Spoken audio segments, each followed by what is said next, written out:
You know that feeling when your brain just won't switch off. Oh, definitely. You're just replaying conversations, worrying about stuff that's completely out of your hands. Maybe even like making up problems that aren't even there yet. Yeah, it's like your mind gets stuck on repeat. Exactly. Yeah. It feels like you're burning all this mental fuel on things you can't actually control. Oh. And let's be honest, it can seriously mess with your happiness, right? Absolutely. It can strain relationships, spike your anxiety. And just leave you feeling stuck, like you're wading through treacle. It's such a common thing, that feeling of, pouring energy into scenarios where we actually have very little say. Right. It feels like you're doing something useful, but maybe you're just spinning your wheels. Pretty much. You're caught in these loops of uncertainty, often. Okay, well, that's exactly what we're going to get into today. We've been looking closely at Tam Kaur's YouTube video. It's called How to Stop Overthinking Everything, Detach Yourself, and Overcome Anxiety. And we're basically going to pull out the really useful bits, the practical stuff, to help understand this whole overthinking thing and, more importantly, figure out how to actually deal with it. Yeah, our mission here is pretty straightforward. Find the best techniques from that video.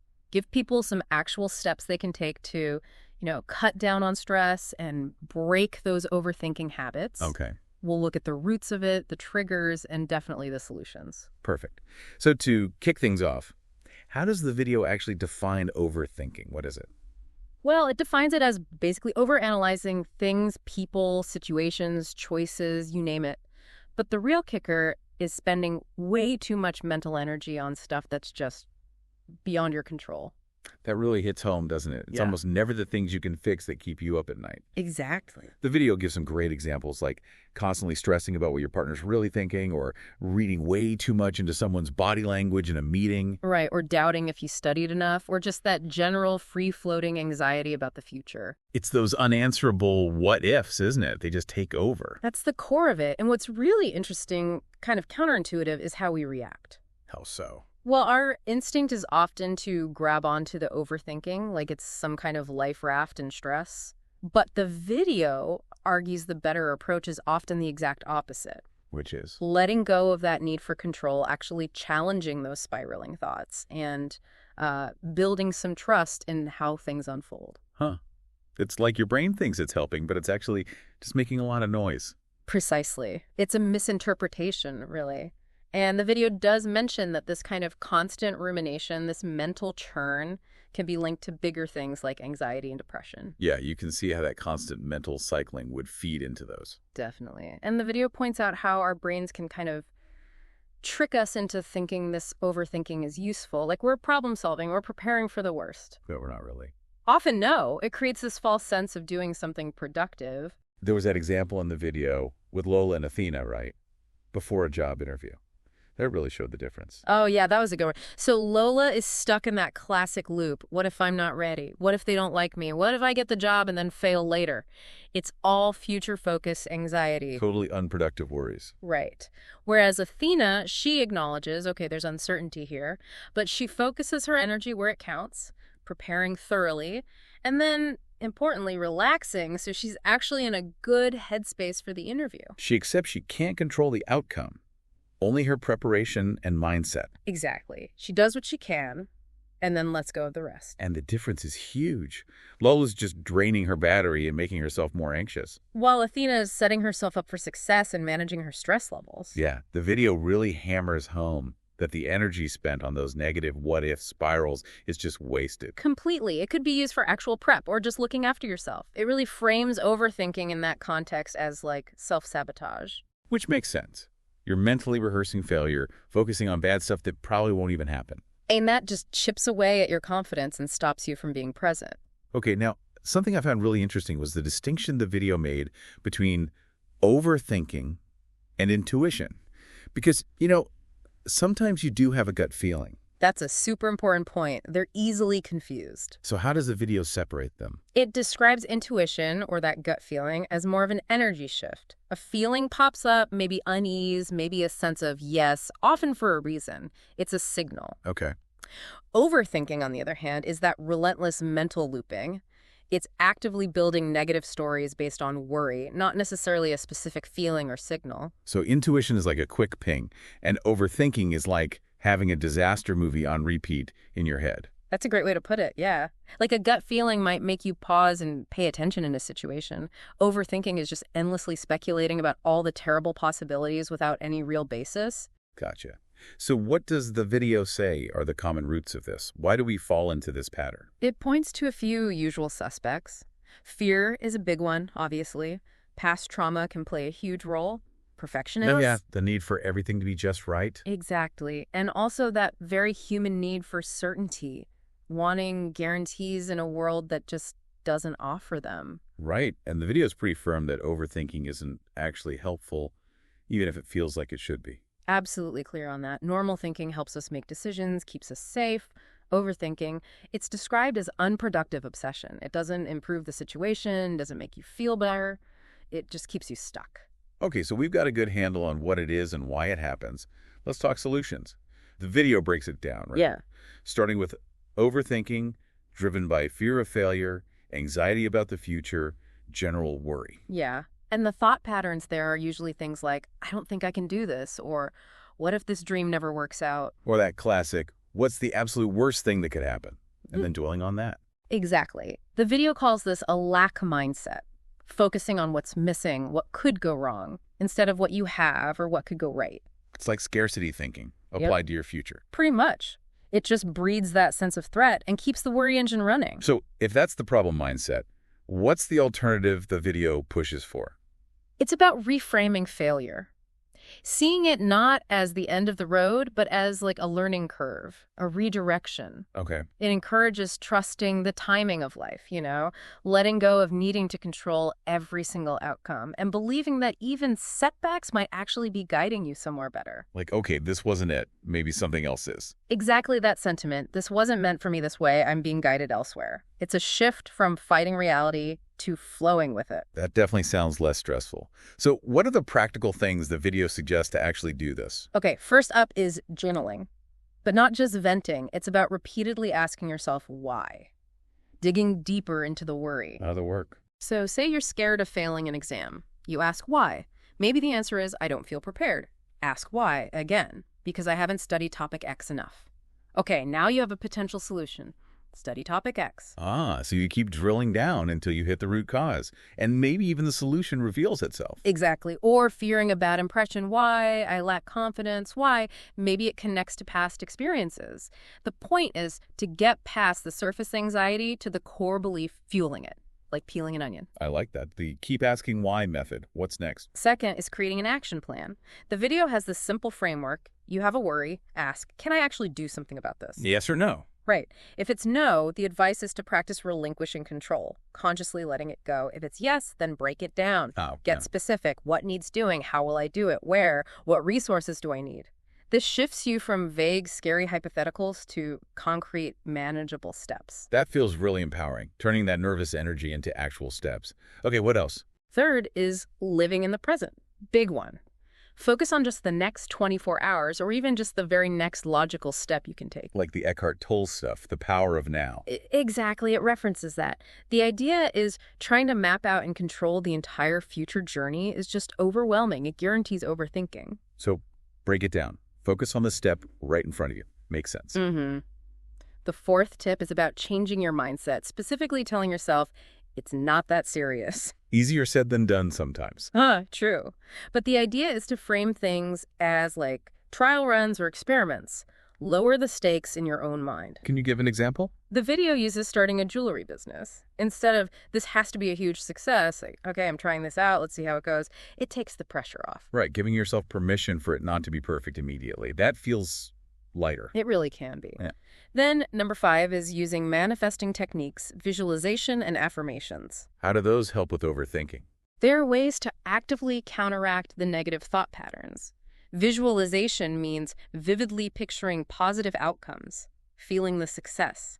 Affirmations are positive statements you repeat to reinforce a better mindset. So consciously training your brain to focus on the good possibilities. Precisely. Instead of defaulting to the negative doom and gloom scenarios. Okay.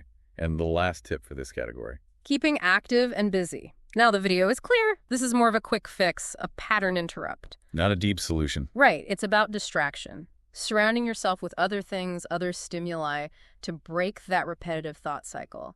The suggestion is to make a list of things you genuinely enjoy, things that absorb you, and pull out that list when you feel the overthinking starting. Okay, like a go-to list for breaking the spell. That's practical.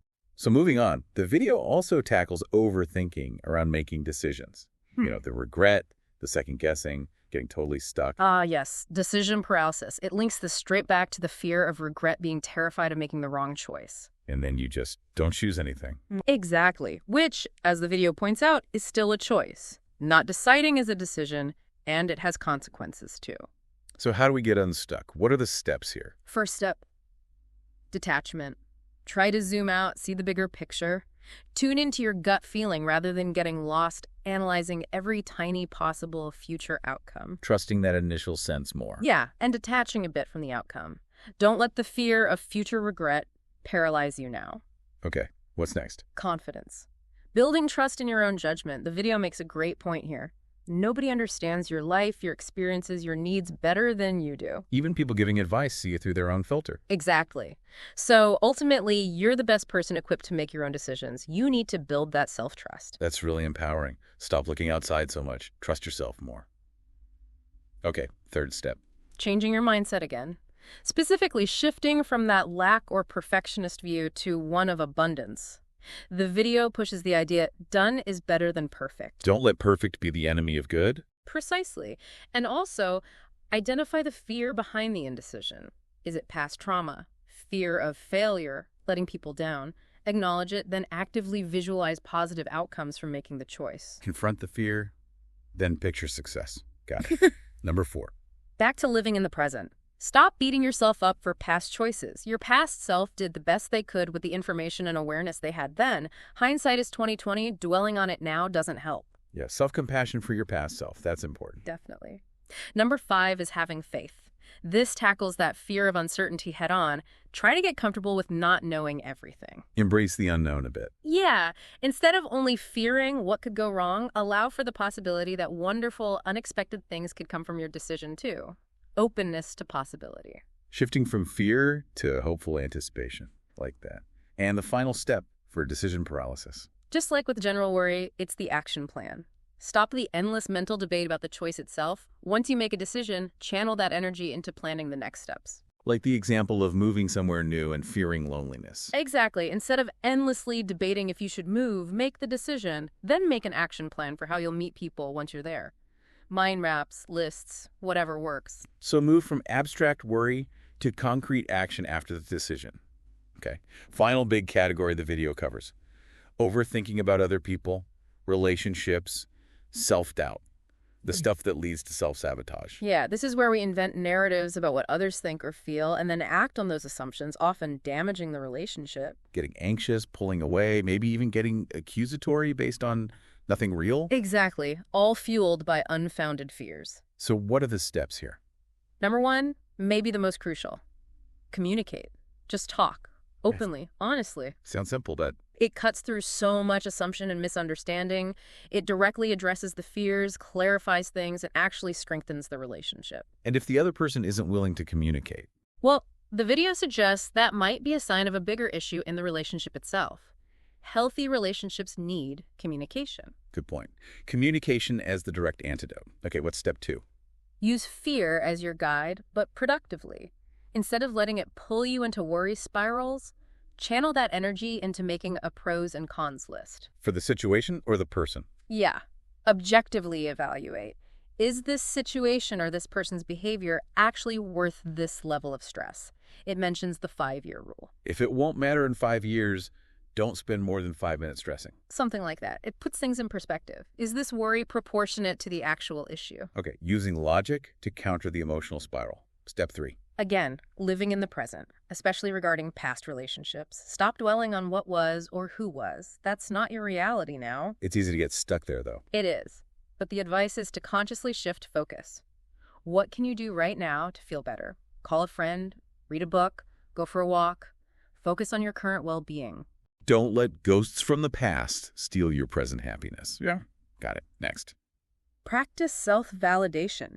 Build up your own sense of worth, your inner okayness. This makes you less dependent on external approval and less vulnerable to negative thought spirals about what others think. Makes sense. Stronger core, less easily shaken. Exactly. The video mentions another one by the creator goes deeper into this. Okay. And the final step for this people-focused overthinking. Detach. Detach from situations, detach from constantly worrying about other people. The video points out that worrying endlessly about others means your own life is just passing you by. You neglect yourself. Right. Focus on what you can control.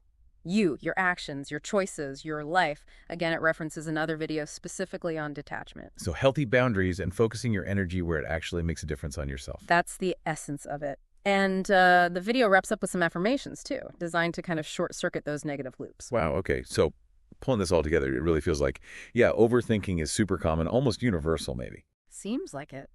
But it's definitely not something we just have to live with. There are concrete things we can do. Absolutely. That's the main takeaway from digging into this source. There are practical tools, mindset shifts. Yeah. You really can get a better handle on your thoughts and ease that mental pressure. So a final thought for everyone listening. Maybe just take a second now and pinpoint one area, just one, where overthinking really gets its hooks into you. Could be relationships, work, decisions, whatever. Yeah. Then pick just one technique we talked about today.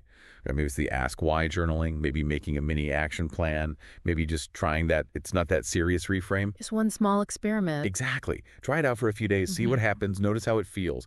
And, if this resonates, definitely check out Tam Kaur's channel for more. It really is about taking those first small steps towards feeling calmer, more present. And ultimately, more in charge of your own mind.